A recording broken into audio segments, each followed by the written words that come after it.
Donc je suis Mickaël Menu, je suis un des deux cofondateurs de Broptimize. Donc Broptimize, c'est une start-up qu'on a lancée avec mon frère il y a maintenant 6 bonnes années, qui a démarré du Venture Lab.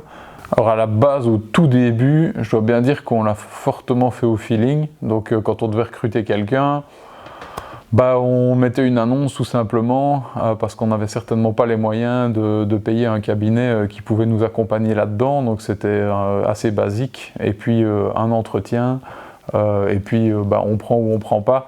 Et je pense que le gros défaut qu'on peut avoir au début par rapport à ça, c'est que souvent on va pas assez bien définir le poste, on va pas assez bien définir ce qu'on attend de la personne, et donc l'entretien finalement est assez basique au début, et j'ai l'impression que du coup tout le monde correspond parce que justement c'est pas bien défini.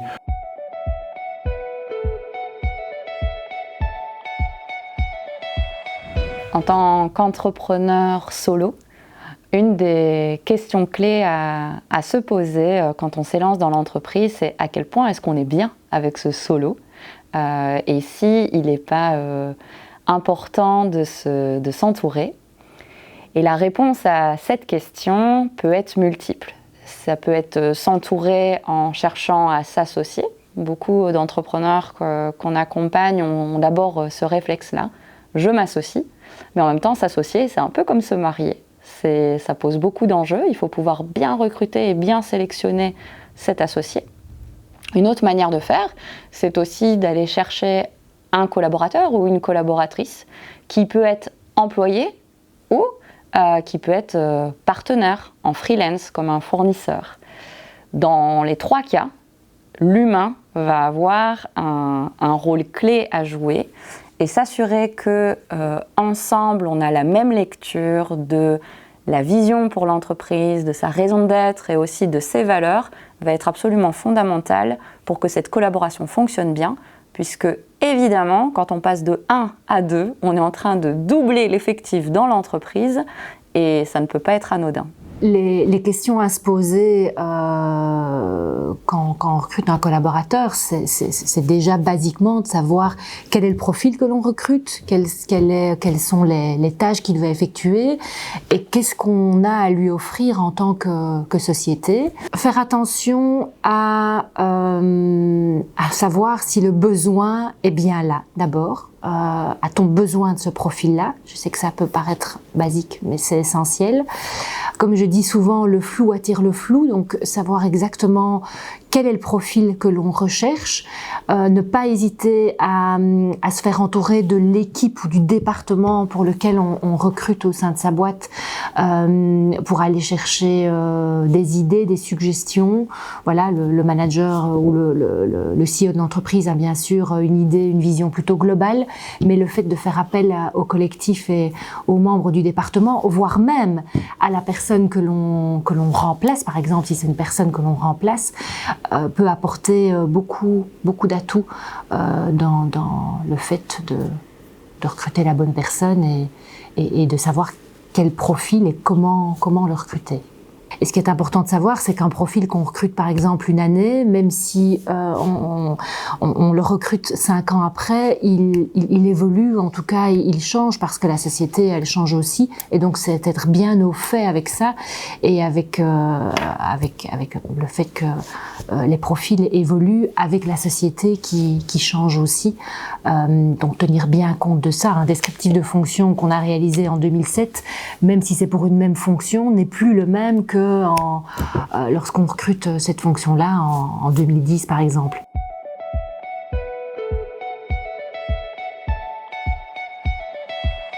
Si on se lance dans un premier recrutement, différentes possibilités. En interne dans la société, en s'aidant d'organismes comme le Forum, secrétariat social, mais on va plutôt le mettre en parenthèse parce que ça vient dans un deuxième temps pour tout ce qui est gestion payroll, mais pas d'emblée pour le recrutement et pour la sélection d'une nouvelle personne. Il y a aussi l'opportunité de s'entourer d'un cabinet externe, donc soit pour un service clé sur porte, comme je le dis souvent, donc de A à Z, recrutement et sélection, soit pour une partie, donc on fait appel à un cabinet pour d'abord la partie recrutement, donc aller chercher dans les bases de données la perle rare, soit on fait appel à un cabinet pour la partie sélection, donc la partie assessment, la partie évaluation des compétences et des talents. Les étapes de recrutement, elles sont clés et c'est important de suivre une chronologie précise. Donc d'abord la partie recrutement. Qui dit recrutement dit comment trouver le profil adéquat, c'est-à-dire le chercher dans les bases de données. Un exemple concret, vous cherchez un ingénieur bilingue français-anglais, quels sont les canaux que vous allez utiliser pour trouver des CV d'ingénieurs bilingues français-anglais. Donc ça, c'est le recrutement, donc quels sont les canaux. Puis après, on va sélectionner ou présélectionner des CV, et la présélection peut se faire via notamment une visio ou un appel téléphonique où on va prescreener, comme je le dis souvent, les compétences clés ou basiques recherchées. Donc par exemple, si on cherche un ingénieur avec l'anglais, être certaine qu'il est bien ingénieur, qu'il parle l'anglais le niveau souhaité, et ça peut se faire par téléphone.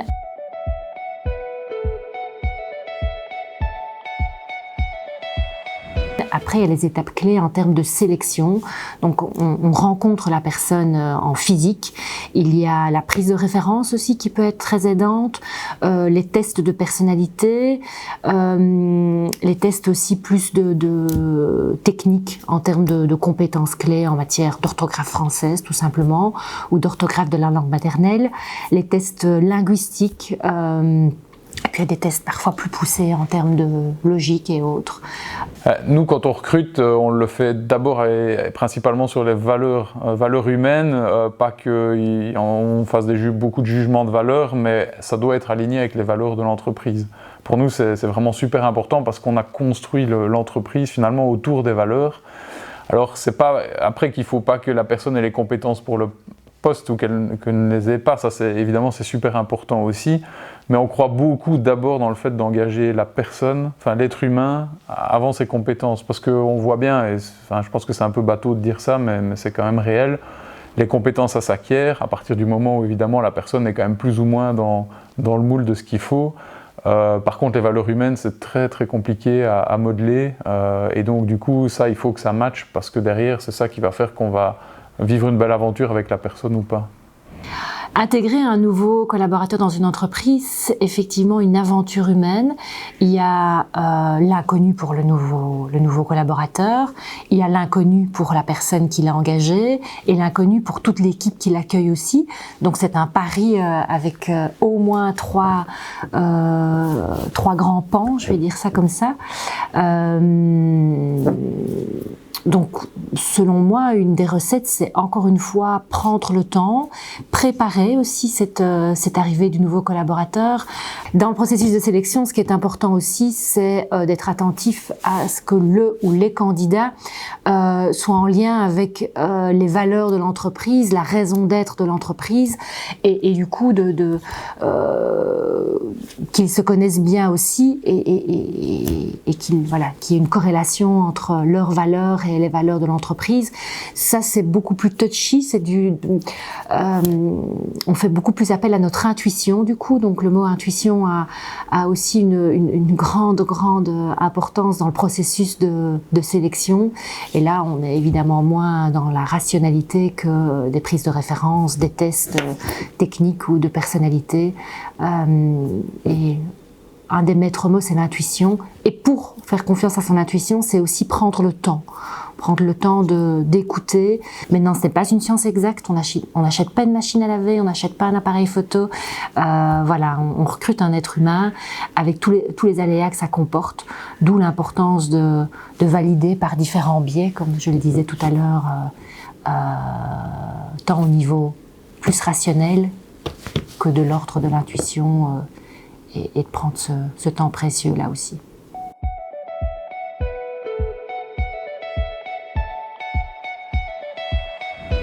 À partir du moment où l'entrepreneur accueille de nouveaux collaborateurs, il devient ou elle devient chef d'entreprise. Et qu'est-ce que ça veut dire ? En fait, c'est un peu chef de tribu ou aussi jardinier. une conviction que j'ai, c'est qu'on ne fait pas pousser les plantes en tirant dessus, qu'il faut prendre le temps de créer un terreau fertile, qu'il faut pouvoir les arroser quand nécessaire, qu'il faut pouvoir aussi les aider en enlevant des herbes folles qui pourraient empêcher leur bonne croissance. Et donc, de mon point de vue, il est vraiment clé pour ce chef d'entreprise qui devient manager d'avoir l'envie de prendre soin des personnes avec qui il ou elle va collaborer, parce que c'est en prenant soin et en créant un cercle de confiance comme ça autour d'eux que les personnes à qui on délègue des tâches vont pouvoir être en confiance pour oser avoir de l'esprit d'initiative, pour oser proposer des choses qui soient vraiment utiles pour l'entreprise et qui vont être aussi le sourire et l'identité positive qu'on a envie de donner avec la start-up.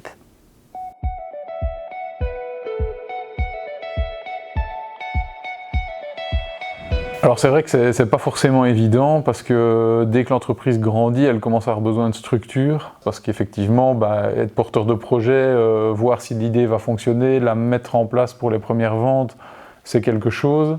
Après, si direct, quand tu commences à avoir des employés, si on structure pas l'équipe et si on structure pas les choses, très vite on atteint en fait un seuil qu'on ne peut pas dépasser et au-delà duquel si vous ne structurez pas, vous êtes peut-être monté à 10 personnes, mais à partir de 11-12, chaque fois, il y a des trucs qui ne vont pas bien se passer.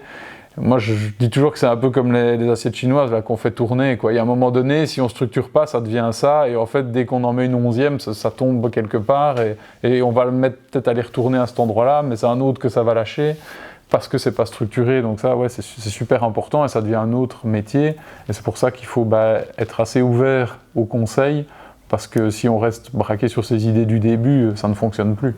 Puisque l'entreprise est avant tout une aventure humaine, il est important que dans cette aventure, chacun puisse y voir clair sur le rôle qu'il ou elle a à jouer. Pour que cette clarté soit là, au Venture Lab, on a l'habitude d'utiliser 4 éléments fondamentaux. Le premier, c'est le S de société. Savoir qu'au-delà du fait qu'on s'apprécie les uns les autres, on est là pour une mission commune, celle de notre société, notre entreprise, avec sa raison d'être, ses exigences, son rapport de valeur, de ce qui est bien ou ce qui n'est pas bien à faire au sein de l'entreprise. Ensuite, on peut commencer à parler de 2 choses. Le A d'autonomie, puisque je suis claire sur le cadre de notre société, alors je peux te laisser la place pour gérer au mieux les tâches ou missions que tu as à mener. Et ça va de pair avec le R de responsabilité. L'autonomie est toujours associée à la responsabilité. Tu es responsable que ça ait lieu dans les conditions budgétaires ou de timing qu'on a définies ensemble. Pour que l'autonomie et la responsabilité aient lieu dans les meilleures conditions au profit de la société, alors il faut également un deuxième A, celui d'autorité. Et ça, c'est le rôle du manager, s'assurer que l'autorité, pour mener à bien les tâches sur lesquelles on est responsable et autonome, soit diffuse au sein de chacun des employés ou collaborateurs qui gèrent ces missions. Et cette autorité, c'est typiquement s'assurer que chacun bénéficie des compétences, du savoir et des expertises nécessaires pour mener à bien ses missions au sein de la société.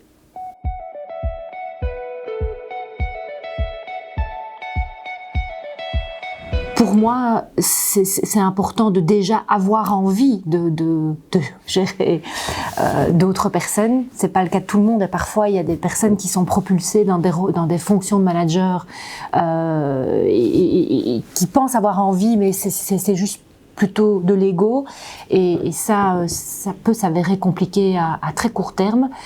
Donc avoir envie de tenter cette aventure de gérer du personnel, être préparé, être formé au fur et à mesure aussi, ça ne s'improvise pas de gérer du personnel, apprendre à bien se connaître soi, puisque gérer autrui, ça part de soi, et donc voilà, pour moi c'est un conseil important, c'est de bien se connaître pour après aller vers l'autre et apprendre à bien le connaître et bien l'intégrer dans l'équipe et dans l'entreprise, quoi. Bien prendre soin des autres, ça commence par bien prendre soin de soi. Vous pouvez retenir que l'entreprise est bien portée si son patron est bien portant. Et donc, offrir le cadre adapté aux collaborateurs pour qu'ils sachent vers où aller, qu'ils se sentent en confiance, etc., ça nécessite que vous-même, vous sachiez où vous allez, que vous vous sentiez en confiance. Et ça, en tant qu'entrepreneur et chef d'entreprise, il est de votre responsabilité de vous assurer d'avoir l'espace nécessaire et suffisant et l'entourage adéquat pour pouvoir vous accorder des moments où vous prenez soin de vous. Prendre soin de vous, ça peut se faire de plein de manières différentes, en vous faisant accompagner, par exemple, par un coach de dirigeant. Ça peut être aussi en rejoignant un groupe d'entrepreneurs ou de chefs d'entreprise qui se rencontrent une fois par mois pour pouvoir échanger. Ça peut être aussi, tout simplement, en donnant rendez-vous à un mentor, une mentor, que vous verriez de façon régulière pour échanger, pour boire un café, etc. et prendre du recul. Ça passe également par une gouvernance qui soit saine autour de vous. Le facteur humain, c'est effectivement, moi personnellement, c'est quelque chose que j'adore parce que j'adore le coaching et le contact avec les gens, justement, one-to-one, et de pouvoir faire évoluer les gens. Maintenant, c'est aussi ce qu'il y a de plus compliqué, c'est vrai. Mon conseil pour entreprendre et pour construire une entreprise qui grandit, c'est vraiment de créer son ADN et de passer du temps dessus. Donc savoir pourquoi on fait les choses, quelle est la mission et quelle valeur on veut y mettre. Parce que c'est ça, comme je l'ai déjà dit, qui fait adhérer les gens au projet et que ça marche. Parce que le truc, c'est que si on ne le fait à moitié sans trop y aller, en fait, ça marche pas et alors on perd vraiment son temps. Mais quand on le fait vraiment à fond, c'est vraiment magique, tout le monde y adhère et alors on commence vraiment à avoir un esprit d'entreprise qui est super performant. Oui, en conclusion, je dirais, c'est se faire confiance, c'est suivre son intuition. Le recrutement et le management, ce ne sont pas des sciences exactes et c'est y aller avec beaucoup d'amour. Voilà. Vous êtes entrepreneur, vous êtes dirigeant, vous êtes chef d'entreprise, vous êtes manager, vous êtes opérateur, bref, vous êtes tout à la fois. Et dans tout ça, n'oubliez pas que vous êtes avant tout humain. Un humain avec ses forces, avec ses qualités et ses compétences, c'est pour ça qu'on croit aussi fort en vous, mais un humain aussi avec ses limitations, ses faiblesses, ses vulnérabilités. Alors mon dernier conseil pour la route, c'est d'oser les amener aussi, d'être humain aux côtés de vos équipes, de vos partenaires, de vos collaborateurs, parce que quand vous pouvez les déposer, alors c'est comme ça aussi qu'ils peuvent encore plus vous aider. Donc osez être vous entièrement à leur côté, ils vous le rendront bien.